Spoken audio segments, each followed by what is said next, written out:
आपके साथ अवंतिका श्रीवास्तव। महासंग्राम 2024 में आपका बहुत स्वागत। ना तारीख तय हुई है, ना उम्मीदवार सामने आए हैं, फिर भी नेताजी अपना दरबार छोड़कर जमीन पर उतर आए हैं, क्योंकि इस साल लोकसभा के चुनाव हैं। सत्ता के सर्वोच्च शिखर के लिए पूरे देश में सबसे बड़ा सियासी बाजार सजने को तैयार। राजनीतिक पार्टियां वादों की टोकरी भरोसे का मसाला भर चुकी हैं, जिसकी जल्द ही होम डिलीवरी होने वाली है, क्योंकि दिल्ली के सिंहासन की दौड़ में जुटी हर सियासी पार्टी के लिए एक वक्त हर इंसान एक वोटर है। तो आइए शुरू करते हैं महासंग्राम 2024।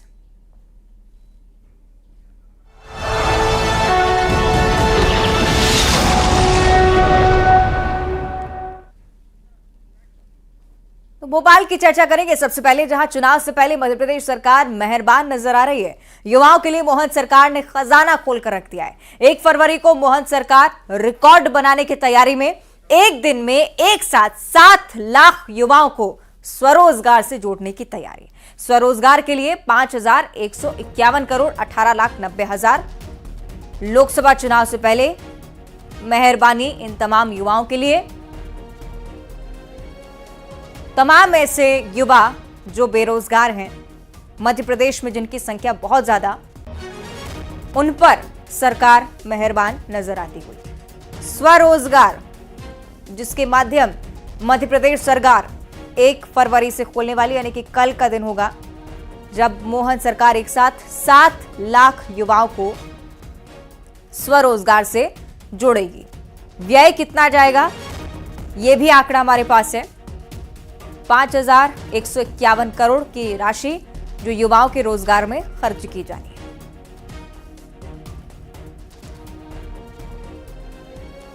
सही कि शैलेंद्र भदौरिया भोपाल से हमारे साथ लाइव जुड़ रहे हैं। शैलेंद्र, एक बड़ा अवसर उन तमाम युवाओं के लिए जो रोजगार की तलाश में, लेकिन चूंकि महासंग्राम इस बुलेटिन का नाम है तो चुनावी मायने भी समझाइएगा। बिल्कुल, आपने ठीक कहा कि चुनावी मायने तो बहुत है, क्योंकि देखिए जब मध्य प्रदेश में विधानसभा के चुनाव थे तब भी उस वक्त बेरोजगारी का मुद्दा कांग्रेस ने उठाया था, और मध्य प्रदेश की बीजेपी ने जो अपने मैनिफेस्टो उसमें साफ तौर पर किया था कि हर युवा को रोजगार दिया जाएगा। अगर सरकारी नौकरी नहीं है तो प्राइवेट नौकरी, और या फिर स्वरोजगार के जरिए उसको रोजगार उपलब्ध कराया जाएगा। और उस कड़ी में अब मध्य प्रदेश सरकार का एक मास्टर स्ट्रोक से कहा जा सकता है कल का दिन मध्य प्रदेश के युवा। सीधे तस्वीरें पहले हम दिल्ली से दिखा देते हैं। संसद के बजट सत्र का आगाज हो रहा है। राष्ट्रपति द्रौपदी मुर्मू वहां पर पहुंच चुकी हैं। आम चुनाव से पहले ये आखिरी बजट सेशन सरकार का, जिसमें बजट पेश किया जाएगा। हालांकि नई सरकार के बाद एक नया बजट आप देखेंगे, लेकिन उससे पहले आज का ये सिलसिला इसलिए भी खास क्योंकि पहली बार आप राष्ट्रपति द्रौपदी मुर्मू को बजट सेशन में नई संसद के इस भव्य कॉरिडोर में देख रहे हैं। सीधे सीधे लाइव तस्वीरें सेंगोल आगे आगे ले जाते हुए, और राष्ट्रपति की मौजूदगी, श्रृंखला तमाम सांसदों की आज इस भवन में, नए संसद भवन की ये खास तस्वीरें। बजट सेशन का पहली बार आगाज इस प्रकार से होता हुआ, एक बार फिर से एक ऐसी ही तस्वीर आपके सामने जो इतिहास बनने वाली है। राष्ट्रपति द्रौपदी मुर्मू पहुंच चुकी हैं यहां पर, तमाम सांसदों की मौजूदगी। बजट सत्र का आगाज ऑफिशियली किया जा रहा है। उपराष्ट्रपति जगदीप धनखड़ को आप देख रहे हैं साथ ही। लाइव तस्वीरें संसद भवन से बजट सत्र का आगाज, पहली बार राष्ट्रपति द्रौपदी मुर्मू को आप सुनेंगे, उनके संबोधन को, जिसमें सरकार की उपलब्धियों को सामने रखा जाता है।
संसद का बजट सत्र, जिसका आगाज आप देख रहे हैं राष्ट्रपति की अगली आवाज।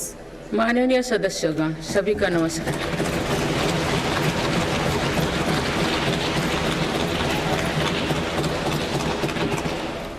इस नए सदन भवन में ये मेरा पहला संबोधन है। आज की अमृतकाल की शुरुआत में ये भव्य भवन बना है। यहाँ एक भारत श्रेष्ठ भारत की महक भी है। भारत की सभ्यता और संस्कृति की चेतना भी है। इसमें हमारी लोकतांत्रिक और संसदीय परंपराओं के सम्मान का प्रण भी है।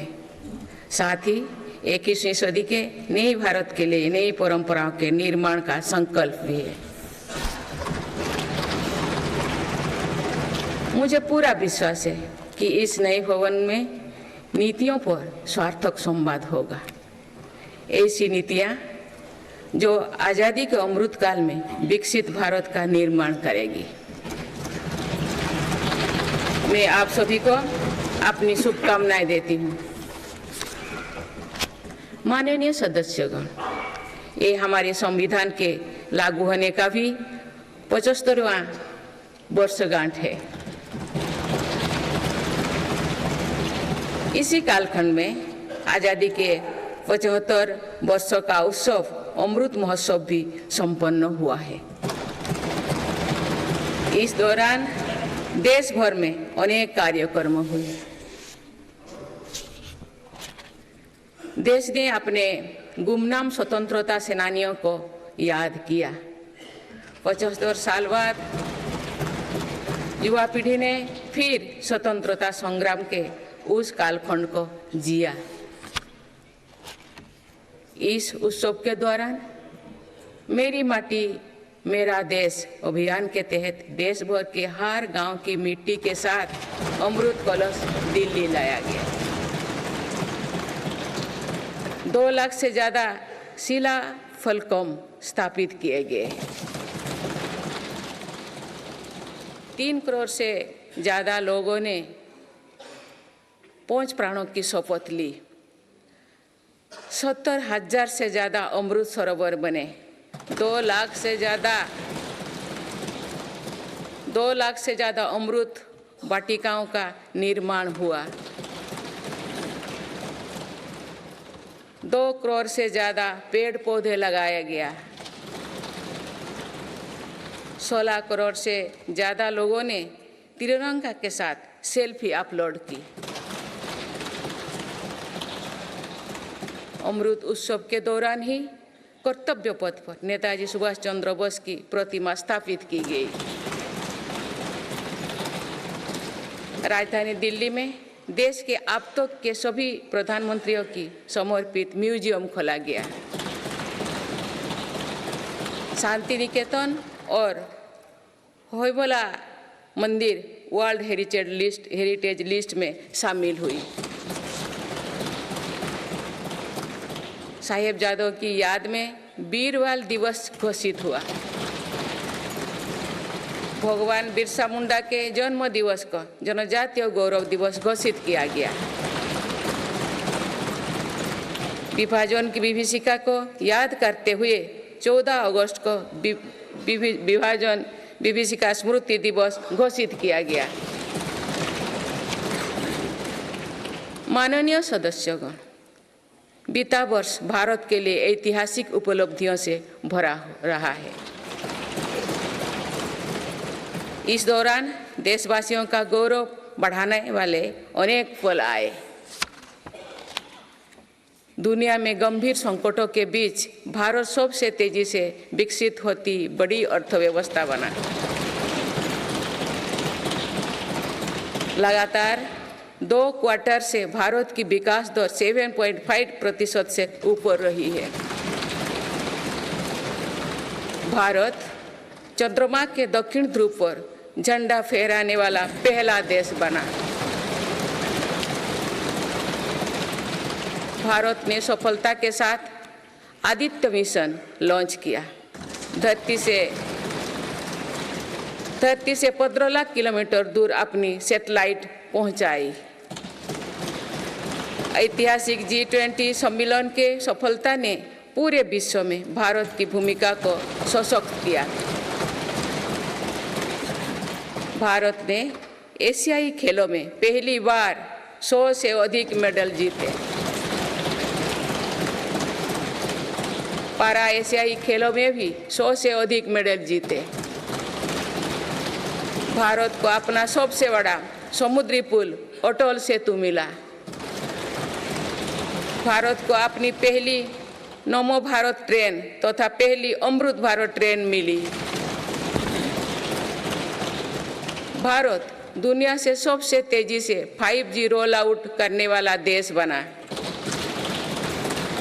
भारतीय एयरलाइंस कंपनी ने दुनिया की सबसे बड़ी एयरक्राफ्ट डील की। पिछले साल ही मेरी सरकार ने मिशन मोड में लाखों युवाओं की सरकारी नौकरी दी है।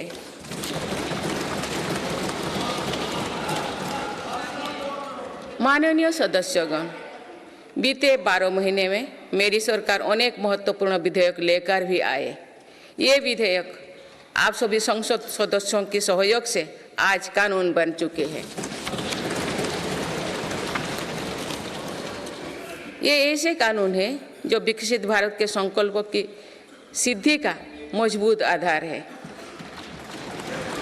तीन दशक बाद नारी शक्ति बंधन अधिनियम पारित करने के लिए मैं आपकी सराहना करती हूँ। तो आप सुन रहे थे राष्ट्रपति द्रौपदी मुर्मू को भारत की सफलता का जिक्र करते हुए अपने अभिभाषण में वो नजर आई हैं। कुछ और खबरों की ओर रुख कर लेते हैं। मध्य प्रदेश का जिक्र एक बार फिर से। लोकसभा चुनाव को देखते हुए सूबे की दोनों प्रमुख पार्टियों के बीच माइंड गेम शुरू हो गया है। दोनों पार्टियों के बीच प्रत्याशियों के चयन को लेकर माथापच्ची भी जारी है। इसी बीच बीजेपी बोल रही है कि कांग्रेस फिर हार मान चुकी है। दूसरी तरफ कांग्रेस कह रही है विधानसभा चुनाव पुरानी बात हो गई है, लोकसभा एक नया अध्याय है। इसमें कांग्रेस नई कहानी लिखने को बेताब है। देखिए,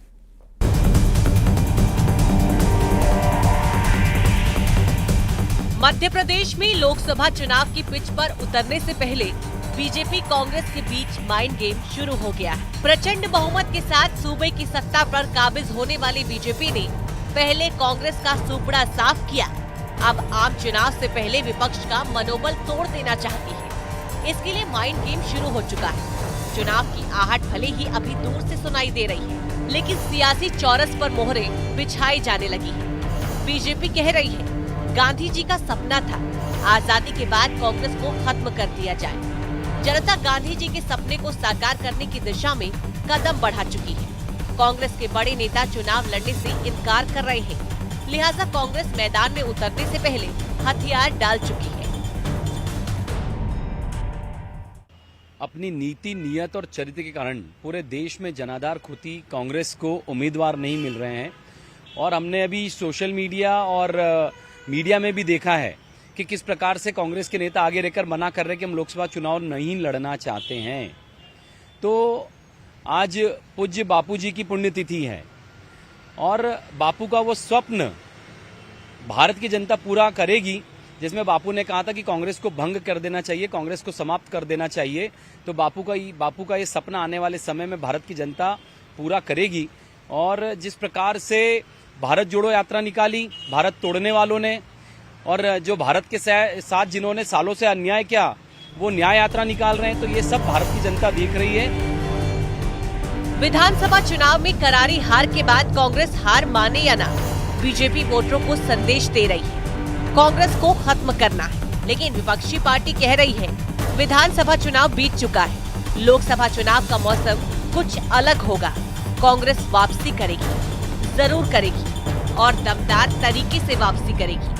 15 फरवरी तक मध्य प्रदेश में कांग्रेस प्रत्याशियों के नाम तय कर लिए जाएंगे। कांग्रेस की पूरी तैयारी जारी है। प्रदेश स्तर पे या इंदौर की भी बात करें तो पूर्ण रूप से इस तरीके से चुनाव लड़ा जाएगा कि हम जीतने की परिस्थिति में हर सीट पे पहुंचे।